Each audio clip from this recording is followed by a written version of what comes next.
The modern world runs on quiet promises. You tap a screen and dinner appears. A package crosses a continent overnight. If something breaks, a replacement is 2 clicks away. Most of the time, you never have to think about the machinery behind those miracles, because the machinery is dense, redundant, and close. On the most isolated inhabited islands, the machinery thins out until you can see every gear. One missed ship can change a month. A storm doesn't just ruin a beach day, it cancels the only flight, blocks the only harbor, and delays the medicine that was supposed to arrive on Tuesday. Distance stops being a statistic and becomes a daily condition that shapes what people eat, how they move, what they store, and how they learn to live with one another when leaving is difficult and help is far away. If you want to understand isolation, forget the postcard image or palm trees or cliffs. Watch how a community handles food, transport, and culture when the outside world is not a constant presence but an occasional visitor. Tristan da Cunha is one of the cleanest examples because it removes the illusion of easy access. This small volcanic island sits in the South Atlantic and it has no airport. Reaching it typically means a long voyage by ship, often routed through Cape Town, and that trip can take close to a week when conditions cooperate. With no runway to compress distance, the island's supply chain is literally a hull moving through open water, and the sea decides whether that hull arrives on time. That single constraint rewrites diet. Fresh produce is not a default. It's a season, a garden, a good harvest, or a rare bonus when shipments align. Fishing becomes part of the island's food security, not just a local tradition. Storage matters in a way mainland shoppers rarely feel. Flour, rice, canned goods, and frozen staples aren't prepper supplies here. They're normal planning. When the ship arrives, it brings groceries, yes, but it also brings the parts that keep daily life running: fuel, tools, medical supplies, batteries, classroom materials, and replacements for machines that cannot be repaired forever. You can hear isolation in the way people talk about repairs. On a continent, replacing something is often cheaper than fixing it. On Tristan, replacement has a timetable you can't control, so repair becomes the smarter option. Skills spread through the community because waiting for an outside specialist isn't realistic. Someone knows engines, someone knows welding, someone can keep a generator alive long past the date it should have failed. That isn't romance. That's survival economics. Pitcairn Island in the Pacific takes the same logic and adds another layer: extreme smallness. It's famous for its history, but the modern story is logistics. There's no airport. Access is by sea, and the sea route itself is a chain, often involving a connection to French Polynesia. That means every arrival is a negotiated event, dependent on weather, vessel availability, and long planning cycles. If you live there, the concept of running out is different. You don't run out and grab more. You run out and then you adapt. On a tiny island, culture becomes practical. When your community is small, anonymity disappears. That affects everything, including conflict. In a big city, disagreements can be escaped. On a remote island, disagreements must be managed because the same faces are still there tomorrow, next month, next year. Social norms develop teeth. Cooperation stops being a virtue and becomes a system that replaces missing services. People share tools because no one person can afford to own every specialized device. They share knowledge because a single point of failure is dangerous. Even celebrations can carry functional purpose, reinforcing bonds that act like social insurance when the next shipment is delayed. Easter Island, also called Rapa Nui, is isolated in a different way. It has an airport and flights connected to mainland Chile, but the island is still separated by vast distances of open ocean. The nearest inhabited land is far away, and the South Pacific is not a region where you stumble into an alternate supply route. Imports arrive through narrow channels. That shapes prices quickly. Fuel, construction materials, and everyday goods carry not only the manufacturing cost, but the cost of crossing thousands of kilometers. Rapa Nui also reveals how isolation can amplify the importance of land limits. The island is small, and land is finite. That affects agriculture. It affects housing. It affects waste management because you can't just push problems outward indefinitely. On islands like this, resource systems become visible.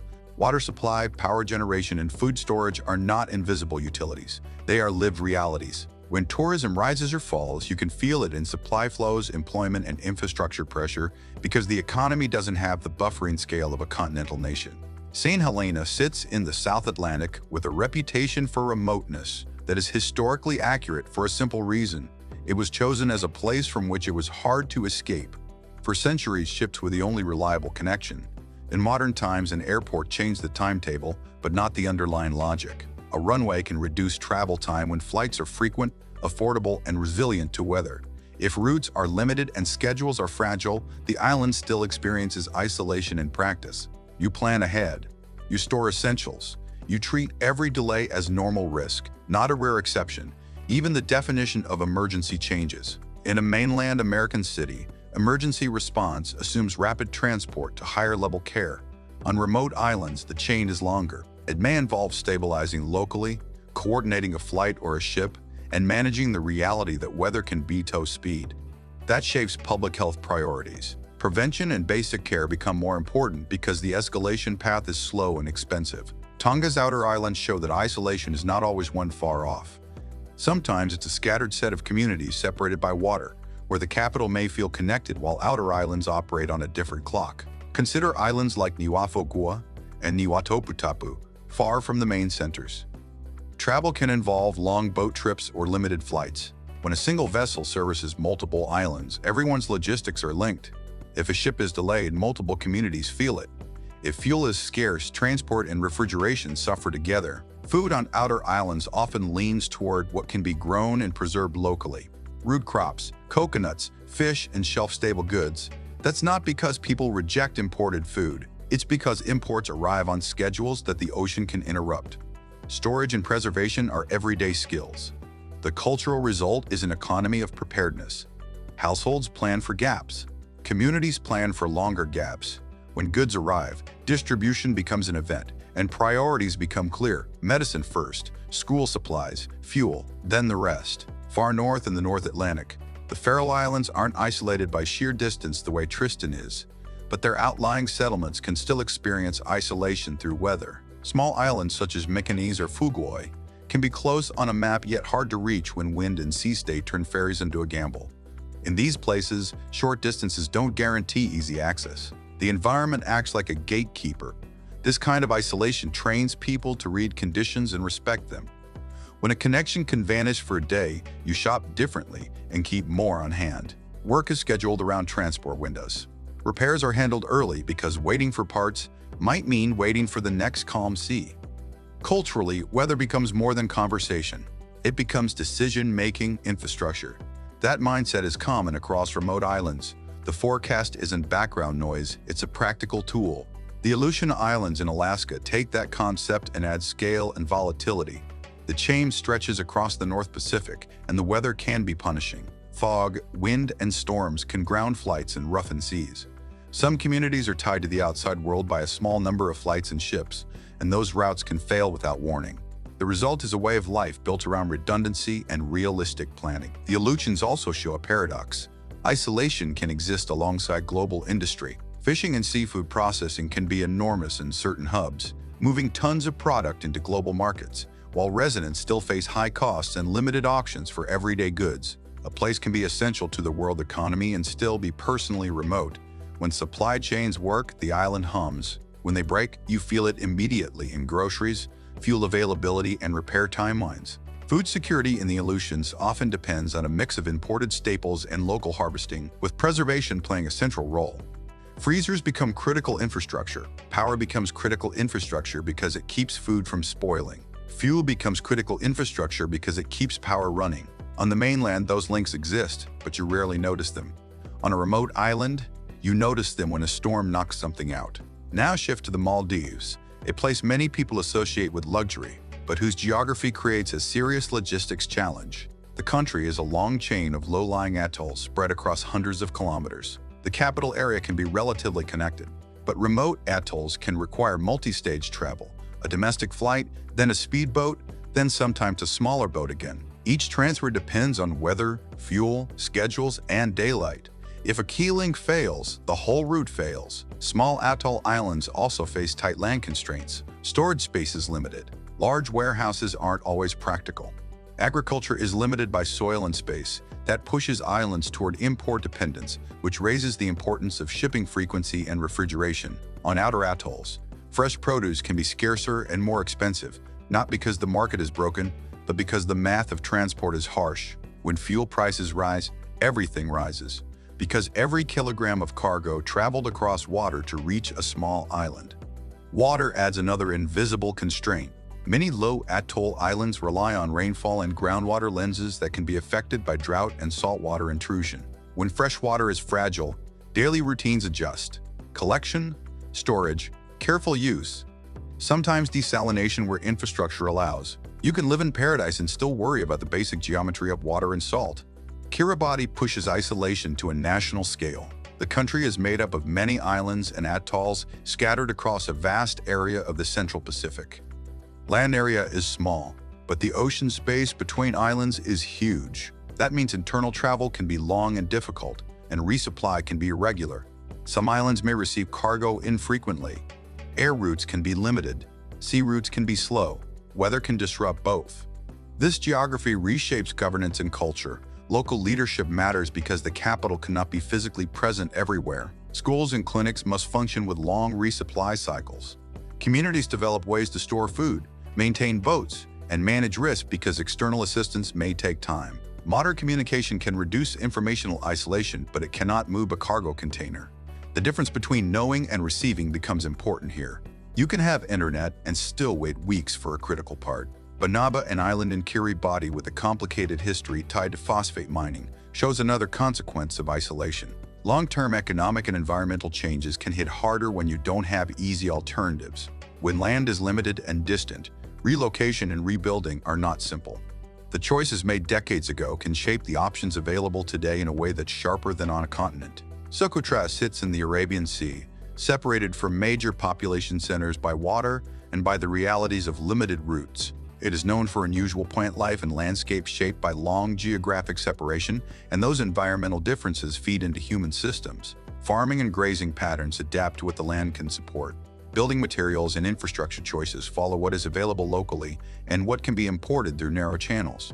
When access depends on a small number of connections, disruptions can ripple quickly through food variety, medical access, and construction timelines. Socotra also illustrates that isolation isn't only geography. It can be logistical and political too. Even if the distance is measurable, the consistency of routes is what defines daily life. If flights are rare or irregular, if shipping is limited, the island experiences isolation in the way that matters. Fewer opportunities to move people and goods reliably. Once you recognize the pattern, you start seeing remote island logic across many other places with similar constraints. Ascension Island in the South Atlantic, for example, is small, isolated, and dependent on scheduled connections. With limited agricultural capacity, it relies heavily on imported goods. When ships and flights set the rhythm, culture adapts to waiting and planning. The same is true for the Falkland Islands, which are inhabited and connected, but still remote enough that shipping and weather shape prices, repairs, and travel decisions. The islands can have modern infrastructure, yet the lived experience still includes long distances to major markets and limited alternatives.